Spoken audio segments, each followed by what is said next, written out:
Está começando mais um episódio do podcast Agro Depende, o podcast do universo agro, do mundo do agronegócio. Antes de apresentarmos a mesa, gostaria de convidar todos vocês para que nos acompanhem lá em nossas redes sociais, no Instagram, no Facebook, no LinkedIn. Avalie também esse podcast na plataforma aí que você está nos acompanhando. Recentemente teve lá no final do ano passado, né, que esse episódio está entrando em 2023 já, tinha lá aquela retrospectiva do Spotify e mostrava que 30% só de todo o pessoal que nos escuta que nos segue realmente. Então, nos siga na plataforma que você tá nos ouvindo agora. Isso é bastante importante, e avalie também lá o nosso podcast, que isso também ajuda a chegar cada vez aí em mais pessoas. Iniciando então a apresentação na mesa de hoje, meu nome é Eduardo Sebastiani. Meu nome é Cassiano Sartor Decker. Professor, se apresenta público. Eu sou o Alencar Zanon, professor na Universidade Federal de Santa Maria, no Rio Grande do Sul. Perfeito. Chamamos o professor aí para comentar sobre um assunto que ele é especialista, roda o Brasil falando, né? Tem 3 livros aí com o grupo dele que desenvolveram para falar sobre principalmente soja, milho e também o arroz aí. E é a questão da ecofisiologia, que é uma questão que muitas vezes é esquecida por muitos, né? É de extrema importância para a gente entender, ainda mais num país que nem o Brasil, que é continental, até a gente estava conversando antes, e acaba tendo soja sendo colhida e plantada todas as épocas do ano, né? Então, é uma coisa única no mundo. E é muito importante a gente entender o que é a ecofisiologia, entender como a gente pode utilizar ela no nosso dia a dia para ter melhores resultados aí com a nossa produção e ser cada vez mais sustentável também na agricultura, mais eficiente. E pedir pro professor aí explicar um pouquinho e explicar o conceito do que é a ecofisiologia em si, né? Maravilha, maravilha.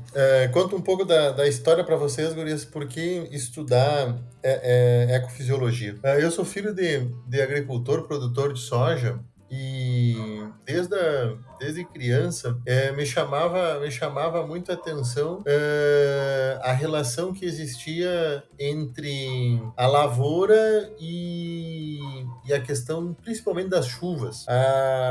E rodando o Brasil, a gente começa a observar que realmente aqui no sul do Brasil a gente tem um problema mais com chuva. Quando a gente vai subindo um pouco mais para cima, a gente acaba tendo mais problema com falta de sol, ou até mesmo tendo uma estação definida pela quantidade de chuva e o período que chove. E aí vamos para exemplos práticos. Se nós pensar aqui no sul do Brasil, nós podemos ter culturas crescendo 12 meses por ano. À medida que a gente vai subindo o Brasil acima, e vamos pegar o Cerrado, a gente já tem um período do ano que a gente não consegue cultivar numa condição de sequeiro porque não chove. E se a gente subir mais para cima ainda, vamos pegar o leste maranhense, a região de Mata Roma, Chapadinha, que é uma região de expansão hoje na agricultura brasileira, a gente observa que se pode plantar 4 meses ao ano. Ou seja, os produtores começam a plantar aí na virada do ano e tem chuva até maio. E o restante do período não pode cultivar nada porque é seco. Então isso me chamava muita atenção, e depois de me formar eu acabei sendo extensionista da Emater, e eu lembro dos produtores comentando que essa interação, e aí a gente vai começando a entender que existe entre a planta e o ambiente, ela é muito forte, e no final do dia a gente observa que é o que define o potencial de produtividade, ou seja, o máximo que se pode colher a nível de lavoura. Aí eu segui a minha carreira e fui trabalhar como pesquisador no Instituto Rio Grandense do Arroz. E aí eu observava que nos produtores que plantavam soja em áreas de arroz, além de ter problema com deficiência hídrica, eles tinham problema com excesso de água. E no início do mês de dezembro eu estive no Maranhão e observei que lá também alguns produtores tinham o mesmo problema de excesso de água. E ao longo da jornada, tendo passado 2 safras nos Estados Unidos, olhando lavoura de soja no Corn Belt americano, ou tendo visitado algumas vezes a China ou a África do Sul, eu sempre observei que existia um interesse muito grande e muito forte em entender a relação que existe entre uma lavoura, ou seja, entre a planta, entre os elementos meteorológicos, e estudando um pouco, a gente sabe que, ou aprendeu que, o que define o potencial de produtividade, seja de uma lavoura de soja, de milho, de feijão, de algodão, são basicamente 5 fatores. A quantidade de CO2 que tem na atmosfera, isso aí não muda muito. A temperatura, a radiação solar, a água e a genética. Então, para quem está nos escutando, dentro do carro ou em casa, lembrem que o que define potencial são esses 5 fatores. E eu vou repetir: CO2, a concentração de CO2 na atmosfera, que é o substrato primário da fotossíntese. Depois nós temos temperatura e radiação. Isso varia de local para local, dentro do Brasil ou fora do Brasil. Ou em um mesmo local, varia com a época de semeadura. A disponibilidade hídrica, seja por deficiência ou por excesso. E a cultivar. E aí, beleza.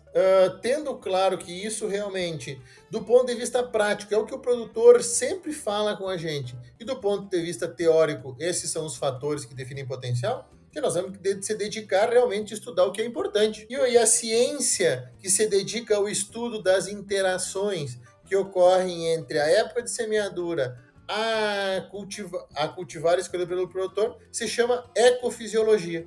Então, ecofisiologia a gente pode entender de um ponto de vista prático como ter a capacidade de chegar numa lavoura e conversar com as plantas, ou entender o que elas estão falando a partir das interações que ocorrem entre o ambiente biofísico e a genética que a gente escolheu para estar semeando na nossa lavoura. Então, essa é uma ciência muito básica que permite entender tanto qual que é o potencial de produtividade de uma lavoura e quanto que a gente perde por deficiência ou por excesso, ou quanto a gente perde por manejo. Então, isso é ecofisiologia. É entender as interações que ocorrem a nível de lavoura. Que baita explicação.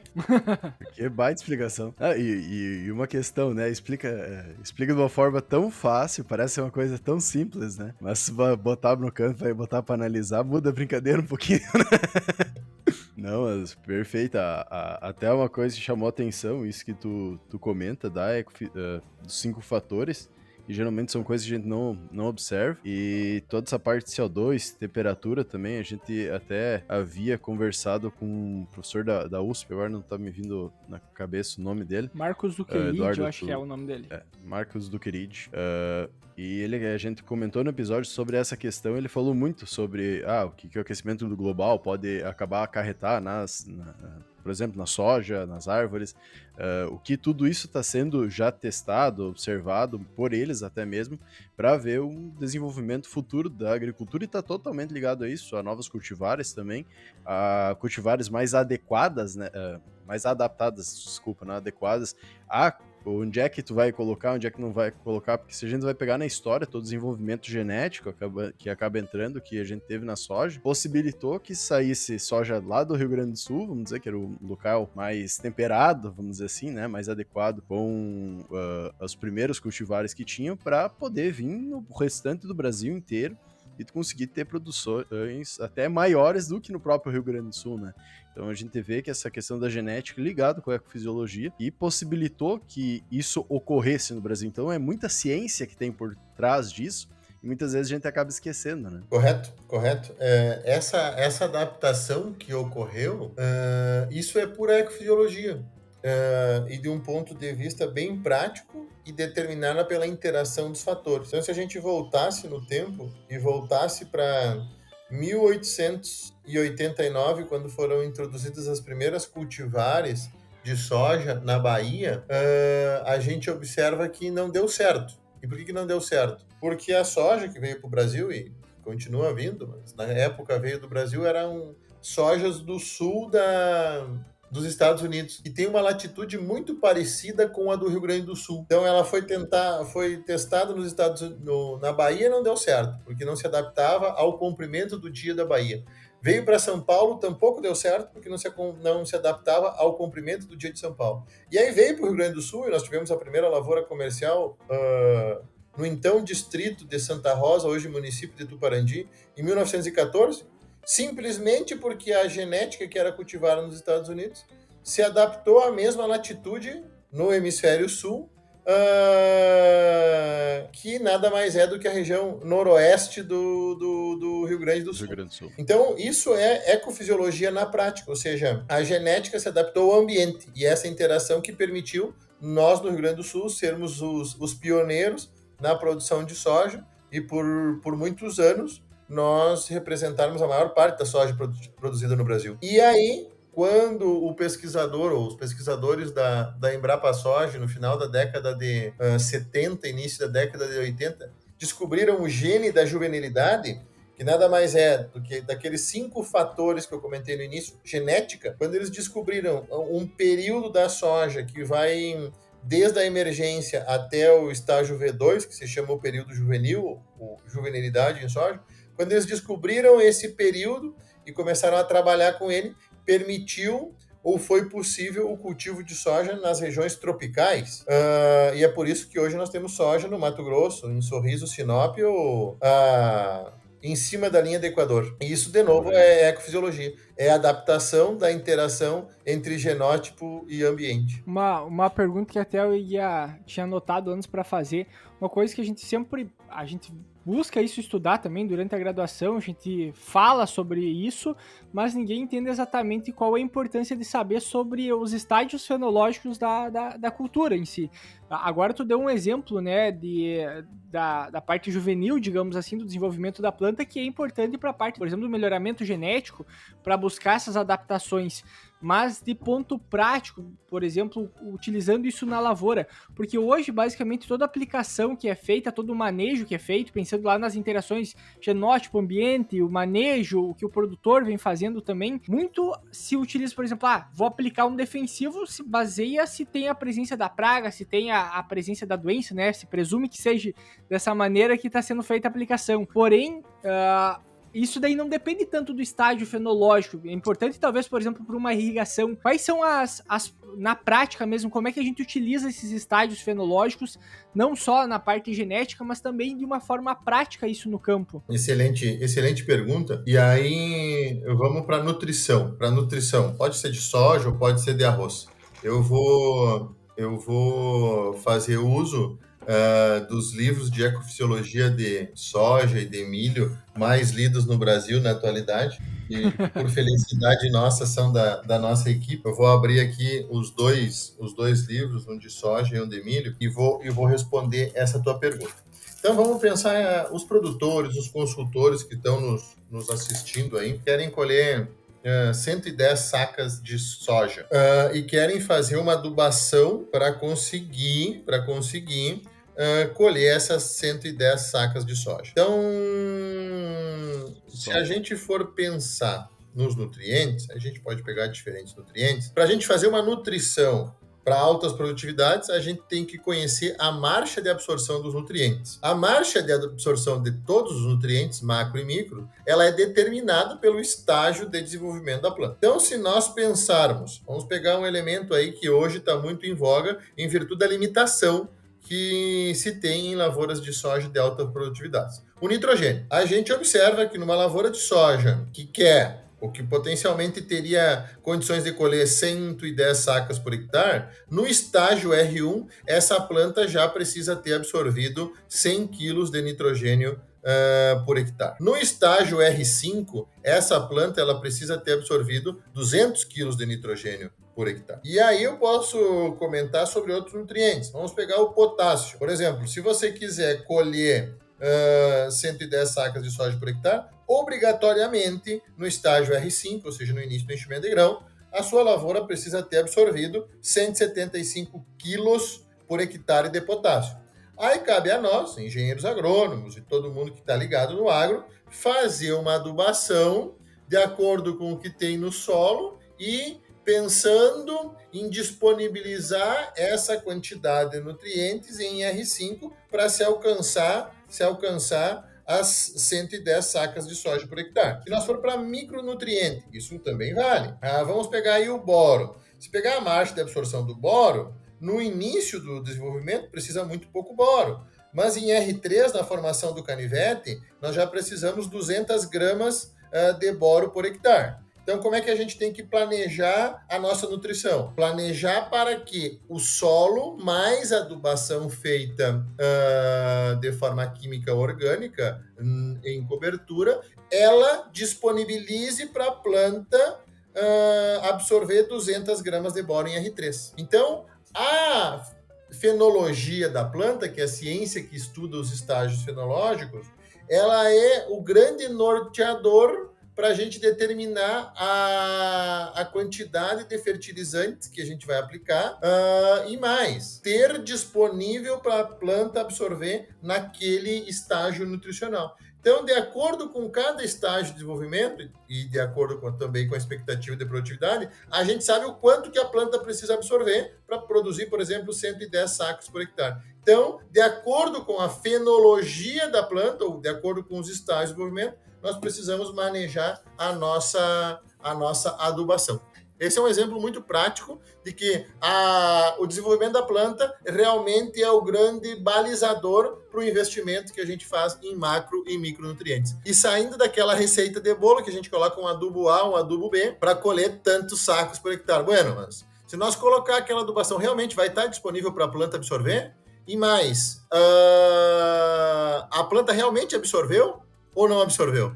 Então, a fenologia da planta nos serve como um grande balizador para verificar se realmente a gente está acertando ou não no aspecto nutricional e saindo daquela receita de bolo mais tradicional, que é olhar o que tem no solo e colocar a diferença para atingir tantos quilos por hectare. E daí tem a questão da ecologia, digamos assim, o ambiente em si, por causa que daí coloca o fertilizante, tem que esperar que chova bem, que o ciclo do desenvolvimento da planta favoreça também para que ela consiga fazer o aproveitamento desses nutrientes.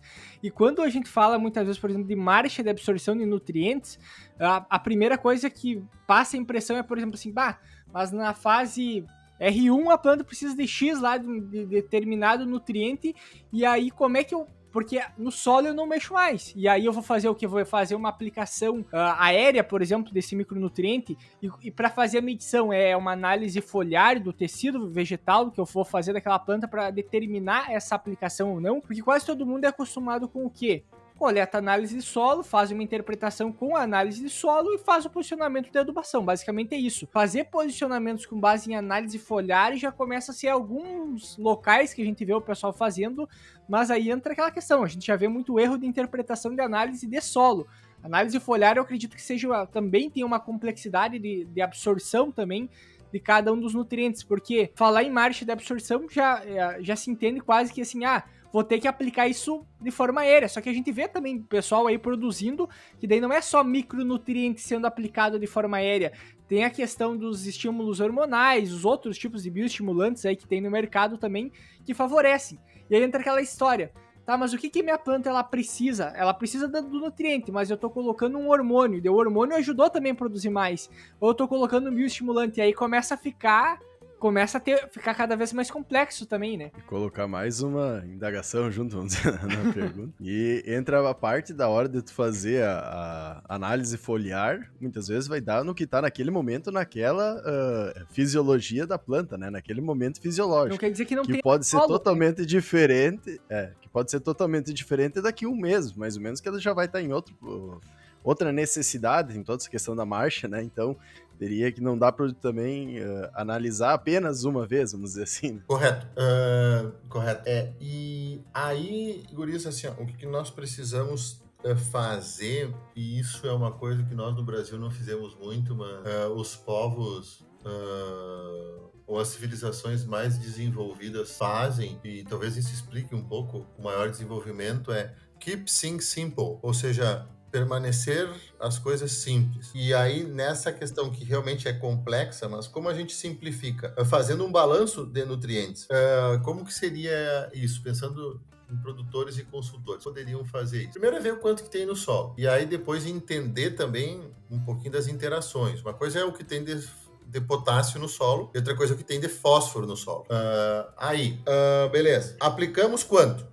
Aplicamos X de fósforo, X de potássio. Não vou citar todos os elementos, mas vamos lá. Estou pensando em nós fazer uma matemática. Beleza, então tá. Então nós temos tanto no solo e mais que nós aplicamos. Aí pensando em avaliação durante o ciclo.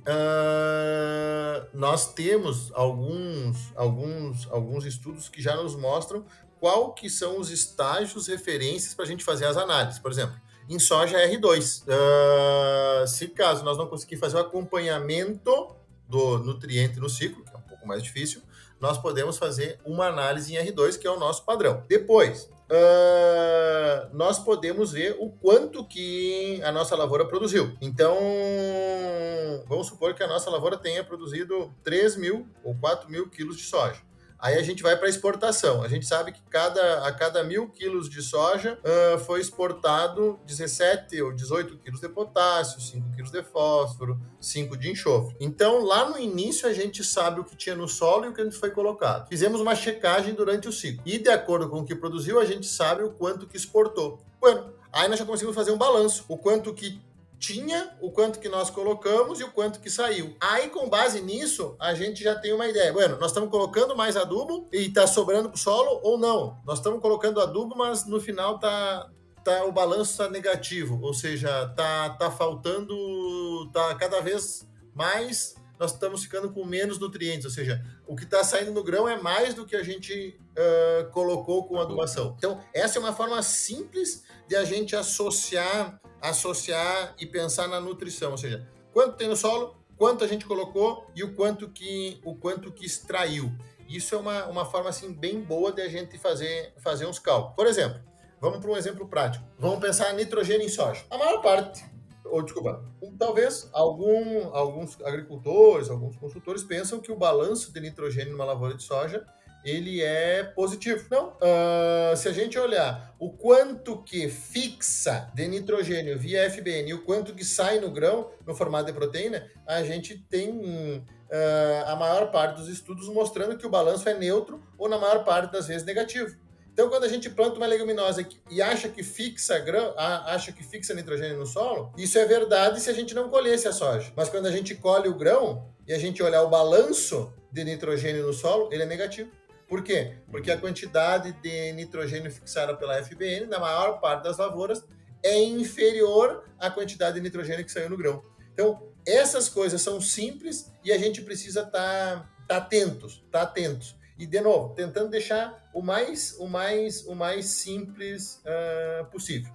E entra na questão que tu comenta falando sobre essa questão de conta mesmo, de pegar do início, ver quanto foi no desenvolvimento, no processo final, e muitas vezes a gente não considera, né? Pega só lá no início, faz a conta, coloca como se aquilo lá vai ser uma questão que vai se resolver todos os problemas do mundo ali, colocando.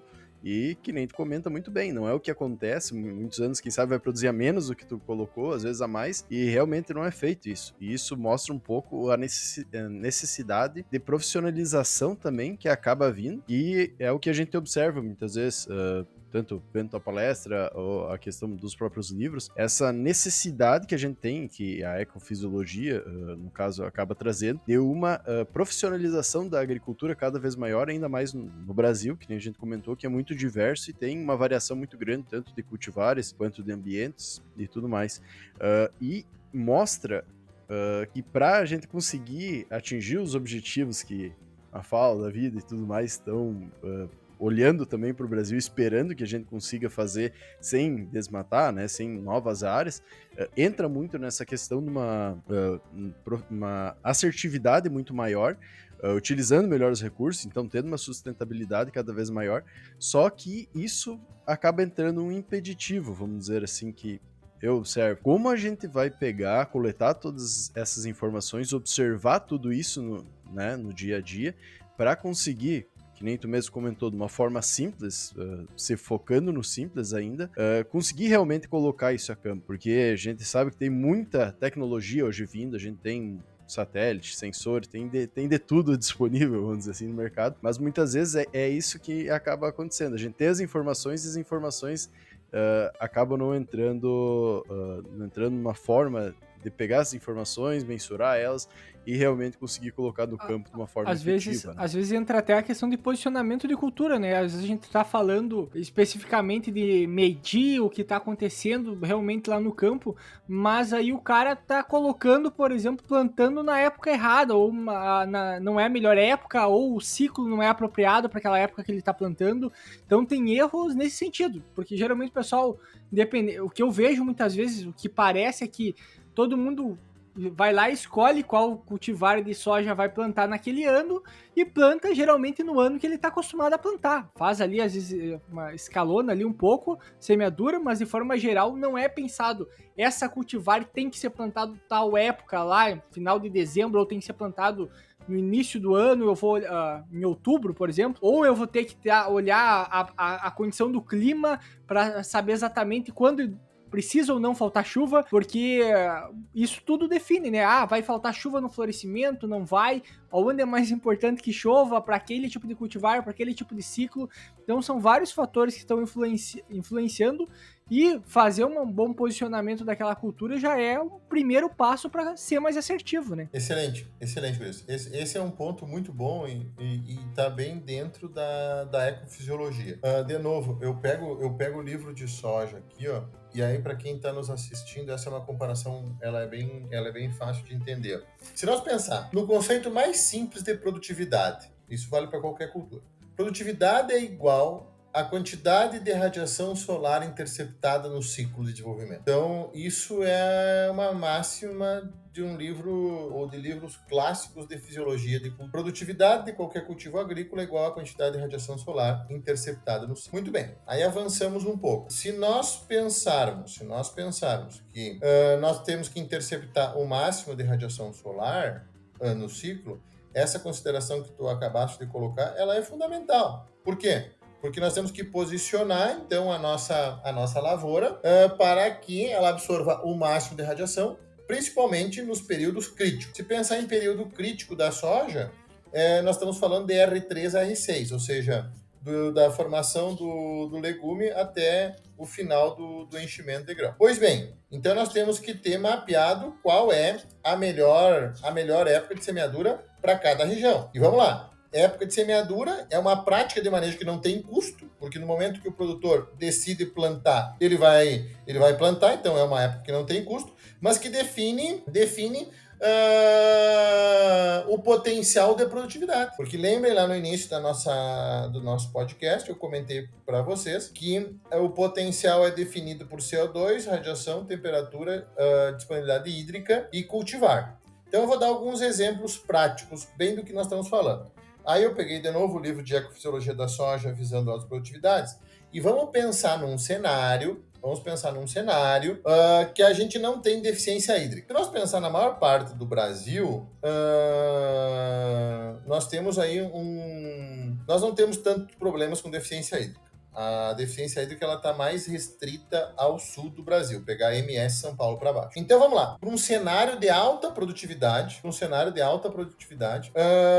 e vamos pensar nos anos que nós não tenhamos deficiência hídrica. Qual que é a melhor faixa de semeadura pensando vamos pegar de Santa Catarina para baixo. Nós temos aí a melhor faixa entre 20 de setembro até mais ou menos o dia 4 de novembro. Se eu atrasar a época de semeadura a partir do dia 4 de novembro, eu perco mais ou menos 37 a 39 quilos por hectare por dia a cada dia de atraso a partir do dia 4 de novembro. Isso pensando em anos que não tenha deficiência hídrica no sul do Brasil. Se eu for plantar no Maranhão, vamos pegar a região de Balsas, eu tenho a minha melhor época de semeadura desde que começam as chuvas até o dia 18 de novembro. A partir de 18 de novembro, a cada dia que eu atrasar a minha época de semeadura, eu perco 20 quilos por hectare por dia. Mas por que isso, professor?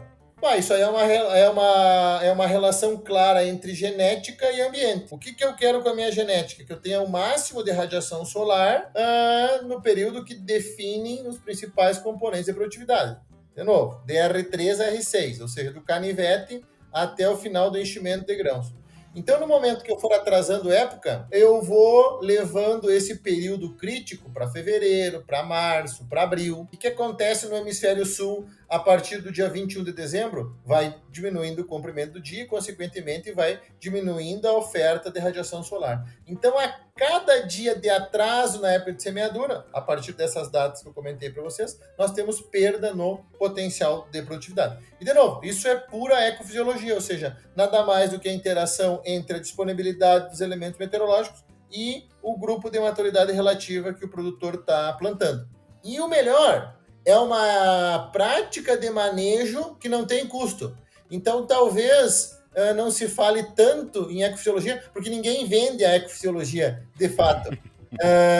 Mas, e isso me chamou a atenção, eu passei o primeiro semestre desse ano nos Estados Unidos, no oeste do Corno Belt americano, e eu vi que a consultoria independente crescia muito. E eu fui daqui sensibilizado. Eu fui do Brasil sensibilizado. E tendo estudado uma pós-graduação na Argentina, eu lembro disso também. Então, o que a gente observa hoje, pessoal? Que a consultoria privada, ou seja, aquela que é independente ou que não está vinculada a uma marca ou um produto, ela cresce vertiginosamente a nível global. Por quê? Porque essa consultoria ela vende ecofisiologia. Não no termo ecofisiologia, mas ela vende um bom posicionamento de época, de cultivar, de densidade. Então, para quem está nos escutando aí, a gente observa um crescimento bem significativo dessa consultoria. Hoje, para fazer essa análise, por exemplo, desse cenário, qual é a melhor época para cada cultivar, por exemplo, isso exige um conhecimento mais aprofundado em relação sobre a ecofisiologia, ou apenas analisando dados, por exemplo, de pesquisa, por exemplo, de ensaios, já é um bom parâmetro para fazer essa tomada de decisão? Para iniciar, os ensaios são uma ferramenta fantástica. Só qual que é o problema do ensaio? Vamos pegar aqui no Rio Grande do Sul, ou no sul do Brasil. Vamos pegar MS para baixo, oeste do Paraná, Santa Catarina e Rio Grande do Sul. Se nós tivéssemos feito o ensaio nos 3 últimos anos, nós íamos dizer que a melhor época de semeadura seria final de novembro e início de dezembro. Por quê? Porque choveu mais. Se nós analisássemos os 3 anos antes dos 3 últimos, ou seja, vamos pegar a safra 22, 23, 21, 22, 20, 21. Se nós analisássemos aí o 19, 20, 18, 19, 17, 18, aí nós ia ter o resultado contrário, que a melhor época de semeadura seria final de outubro, início de novembro.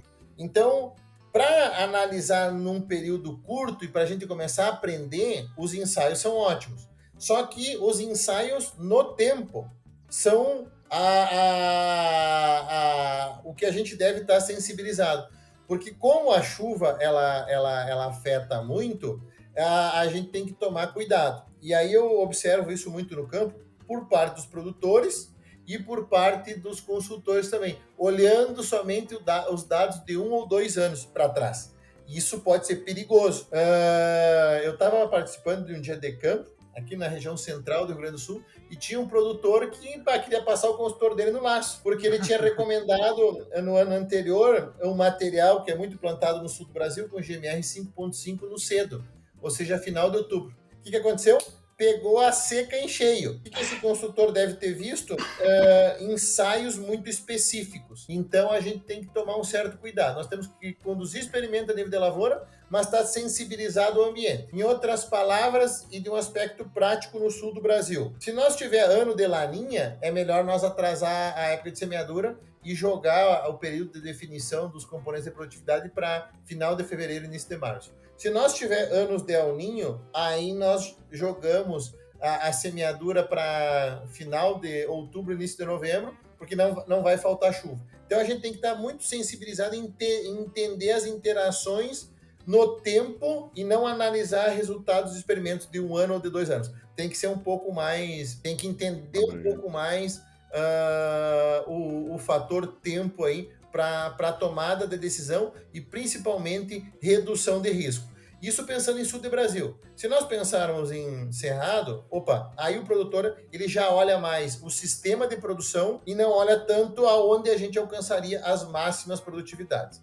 Vou dar um exemplo prático. O produtor hoje, ele tende a semear soja quando começam as chuvas e com GMR menor para poder semear o milho safrinha e diminuir o risco de seca lá no abril, maio. Bueno, ele está pensando em sistema. Se ele pensasse na soja, ele semearia em outubro e aumentaria GMR para colher mais radiação solar. Então a gente tem que ter essa visão mais do todo para tomar uma decisão mais assertiva e principalmente com menor risco.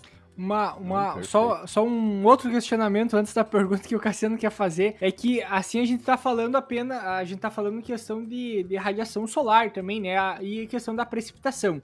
Daí tem um outro fator que eu vejo que nessa região noroeste parece que pesa um pouco mais, até tava procurando um mapa aqui do Rio Grande do Sul, até de temperatura média do estado, e sempre bem no canto noroeste ali, ele tem umas médias um pouco mais altas de temperatura, e hoje se discute também um pouco sobre isso, o quanto isso pode estar prejudicando, por mais que a gente diga assim, pensando na radiação solar, X época seria melhor, porém daí a gente tem um fator de temperatura muitas vezes muito alta que afeta muito o desenvolvimento da planta, né? Se a gente vai pensar até mesmo questão de uma própria inoculação, quanto isso prejudica no solo desnudo, muitas vezes sem cobertura, agora vem crescendo muito áreas de canola também, né? Que aí não sobra praticamente nada de palha, então são áreas que são bastante prejudicadas, principalmente em função da temperatura. Sem falar da questão do milho, né? Que sofre, principalmente com noites quentes, muito questão Exato, de produtividade. Perfeito, é isso aí, Uris. E é por isso que precisam tantos profissionais do agro hoje, e realmente é uma profissão que traz muita oportunidade, porque nós podemos falar de um ponto de vista bem macro, e a gente pode ir indo até a nível de lavoura, que é aí que a gente toma a decisão. E nessa linha que o que vocês falaram, isso é muito importante, e infelizmente tem afetado muitos produtores do sul do Brasil nos últimos anos, é isso que, na prática, é o seguinte: quando tem seca, o que acontece? A planta transpira menos, ou seja, fixa menos carbono. Porém, quando tem seca, a temperatura é mais alta e a planta respira mais. Então, ela gasta mais carbono respirando. Então, ela fixou menos carbono e gastou mais. É o pior cenário que pode existir. Isso, de novo, é ecofisiologia, ou seja, uma relação entre a planta fixando carbono e a planta respirando por causa da temperatura alta. Então, esse é o pior cenário que a gente pode ter, e que no final do dia é o que explica as baixas produtividades. Porque aí, se tu tem esse cenário de seca e alta temperatura, não adianta tu botar bastante adubo, não adianta tu proteger bastante contra doenças, porque os fatores mais básicos é o que estão ditando as regras do jogo. Então, isso a gente precisa estar muito atento para a gente realmente fazer uma orientação com base nos fatores que são mais importantes e que definem, e depois a gente indo para os outros fatores que vão impedir de tu ter perdas. Mas saber, e aí de novo eu trago o livro de Ecofisiologia da Soja, tu conhecer quais que são os degraus que a gente precisa entender na hora de chegar numa lavoura é importante. Ou seja, vamos pegar uma lavoura de soja. Então primeiro degrau, nós temos que olhar a questão de disponibilidade hídrica. Tem água ou não tem água? Depois, nós temos que olhar a relação entre época de semeadura e cultivar. Beleza. Aí nós temos que fazer a melhor interação. Aí depois nós temos que ir para a nutrição, porque, de novo, para produzir tantos quilos de soja, nós precisamos de tantos quilos de macro e micronutrientes. E aí depois a gente indo, até chegar no manejo de plantas daninhas, insetos e doenças. Mas nós entender bem a ordem dos degraus e tomar decisão com base nisso traz a sustentabilidade para a lavoura. E sustentabilidade, bastante cuidado com a interpretação do termo sustentabilidade, principalmente do ponto de vista econômico, porque o que não é sustentável do ponto de vista econômico, ele não permanece no tempo. Ou seja, acaba vendendo a propriedade para o vizinho. No resumo final é isso, né? Quem não ser sustentável, não só na questão de como vai cultivar, mas também financeiramente, vai vender para o vizinho, por causa que hoje, com os custos que estão, cada vez a lucratividade é menor por hectare, se tu não cuidar dessas questões básicas para ter a gente fala muito de sustentabilidade, o pessoal acha que sempre tá ligado com a parte ecológica, vamos dizer assim, a economia, como é que eu posso dizer? Enfim, a parte ecológica, né? E muitas vezes está ligado como um todo. Tem que ser sustentável economicamente, socialmente e também ambientalmente, né? Então, os pilares, vamos dizer assim, da agronomia, pelo menos que nós sempre estudamos, que muitas vezes é esquecido e não observado para ser colocado a campo. Perfeito. E assim, né, pessoal, quem está nos assistindo, quem está nos ouvindo, a gente precisa trabalhar com mais números e olhar aonde que estão as oportunidades. Então, as oportunidades, elas estão muito vinculadas a ecofisiologia. Então eu vou dar alguns números para vocês e, de novo, eu ouço muita opinião hoje, mas eu tenho medo de que as opiniões elas sejam oriundas de uma conversa com o vizinho, do que a gente viveu no ano anterior, ou pior ainda, o que a gente sonhou à noite. Eu gosto de trabalhar com dados e dados sérios. Então nós publicamos um artigo na Nature e que mostra nada mais, nada menos a oportunidade que nós temos hoje pensando em produzir mais com o que a gente tem de disponível, pensando do ponto de vista de genética e de ambiente biofísico. Ambiente biofísico, leia-se principalmente a disponibilidade de chuva e de temperatura e de radiação solar que nós temos no Brasil. Então, se nós pensarmos e fizermos uma avaliação, e foi isso que a gente fez nesse trabalho, na oportunidade que nós temos de aumentar a produtividade. E vamos para a soja, que é a nossa principal cultura agrícola. No Cerrado brasileiro, que é onde mais se produz soja no Brasil, os números são... E aí eu gostaria que quem está nos assistindo agora pare o carro. Ah, não, brincadeira. Mas nós estamos falando de... E aí eu não vou falar nada de novo entre o céu e a terra. Não. É o que nós podemos aumentar de produtividade de soja na atual área agricultável somente com boas práticas de manejo, com as cultivares que nós estamos utilizando e com o ambiente que a gente tem. O valor é 1,7 tonelada por hectare. Esse é o valor que nós podemos buscar hoje. 1,7 tonelada por hectare. Então, assim, de novo, nós precisamos trabalhar com um pouco mais de dados realmente sérios para balizar as nossas decisões. Então, pessoal, nós precisamos estar atento a dados e dados sérios e tentar sair um pouco da complexidade e ser mais objetivos. Como que a gente consegue isso? Com conhecimento em ecofisiologia. Então já fica o convite para todo mundo também correr atrás aí e ler os livros sobre ecofisiologia, tentar entender mais sobre isso. Seguir também a página aí da Field Crop, que tem sempre conteúdos no Instagram aí disponíveis para chamar o pessoal para olhar, e também estão rodando o Brasil todo o ano, né? Cada dia estão num canto. Então convidar todo mundo aí também a prestigiar o trabalho aí da Field Crop. E a gente vai ter também, já um certo spoiler, episódios para frente focando um pouco mais no prosa do autor, nesses livros mais técnicos sobre ecofisiologia, né? Tanto soja, milho e arroz aí, que vai sair. Não Daqui tem uns nem dias como vai fazer sair. um episódio sem ler os livros, porque Sem ler os livros a gente agora. não vai saber nem o que perguntar direito. Não, e agora é aquela coisa, depois de ter conversado e entendido um pouco mais, que às vezes a gente só dá uma folhada no livro e não vê a grande qualidade do conteúdo que tem, e também o quanto a gente ainda não sabe, precisa começar a entender um pouco mais, pode ter certeza que vai ser os próximos a ser lido, provavelmente. Mas queria convidar, professor, a tu também, fazer teu jabá, falar pro pessoal aí, convidando também, pode ficar bem à vontade.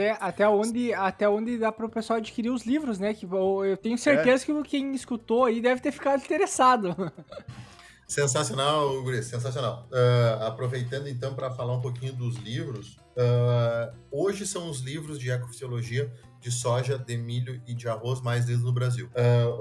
O de soja, com certeza, está entre os livros de soja mais lidos. O de milho foi o livro de milho mais vendido no Brasil em 2022, então acabou a primeira edição, nós estamos trabalhando na segunda edição, e o de arroz também vai na mesma linha. Quem quiser adquirir os livros, pessoal, é só digitar no Google aí, nas principais livrarias do Brasil, Universidade Federal de Viçosa, Universidade Federal de Santa Maria e demais livrarias tem disponível. Vocês podem nos contatar também, pessoal, nas redes sociais da equipe Field Crops, é só digitar lá no Facebook, no Instagram, no Twitter, no TikTok e nas demais redes sociais, nós estamos presentes lá. Field Crops, não vamos ver... equipe Field Crops. Não vamos ver tu fazendo uma dancinha lá. Olha aí. Mas isso é importante, né, pessoal? A gente tem hoje redes sociais que, sendo bem usadas, elas têm um alcance muito grande mesmo. Sim. Então a gente tem que aproveitar isso, e aí eu gostaria de parabenizar os guris da AgroDepende, porque assim, a gente brinca com a gurizada na universidade, eles me dizem assim, professor, não tenho tempo, professor, não tenho tempo. E hoje a gente precisa, na verdade, ser mais eficiente no uso do tempo.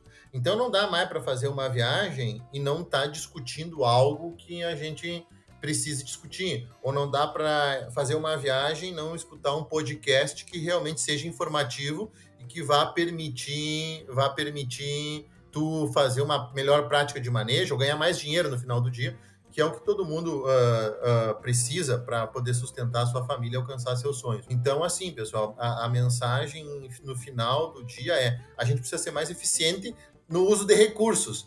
Pensando do ponto de vista de manejo e de ecofisiologia, é fazer uma melhor interação entre a cultivar, que a gente escolher, e a época de semeadura. Mas pensando do ponto de vista da nossa vida, é usar melhor o tempo, ou seja, ser mais eficiente nos recursos, aí é usar melhor o tempo. Então é a gente aproveitar cada minuto do nosso dia realmente com coisas úteis e que vão permitir a gente estar um pouquinho melhor quando a gente acordar novamente. E isso a gente consegue, por exemplo, estando conectado e escutando os podcasts da AgroDepende, porque é uma informação. Essa informação a gente pode acessar de diferentes formas, ela está disponível e com certeza vai estar acrescentando na vida da gente. Então, assim, pessoal, não dá para a gente dizer que não tem tempo. A gente tem que estar atentos ao que a gente está fazendo e como está usando o nosso tempo. Com certeza, hoje tem diferentes meios que permitem a gente chegar um pouquinho mais longe. E é isso que a gente precisa no final do dia, ser mais eficientes em todos os momentos da nossa vida. E se a gente somar as horas que a gente fica no carro, e quem está nos assistindo, escutando, fica muitas horas dentro do carro, pessoal, sejam eficientes no uso do tempo, que isso com certeza vai fazer a diferença. Mas não se empolguem só na primeira semana ou na segunda semana. Sejam persistentes ao longo de um ano e com certeza vocês vão ver a diferença e o resultado. Agradeço muito a oportunidade, Guris. Uma finalização dessa, não tem nem o que eu falar, além de agradecer ao professor aí, a ter aceito conversar conosco. Já fica convite para próximos episódios aí, até além do livro, né? Acho que é uma pauta aí que a gente pode ter muito a conversar ainda, é a questão da ecofisiologia. Hoje foi meio que um resumão sobre tudo, né? Mas eu acho que tem bastante coisa pra gente conversar. No mais, convidar também nosso público aí a seguir a Field Crop, seguir o AgroDepende também, ouvir nossos outros episódios, e por hoje era isso. Até a próxima, pessoal!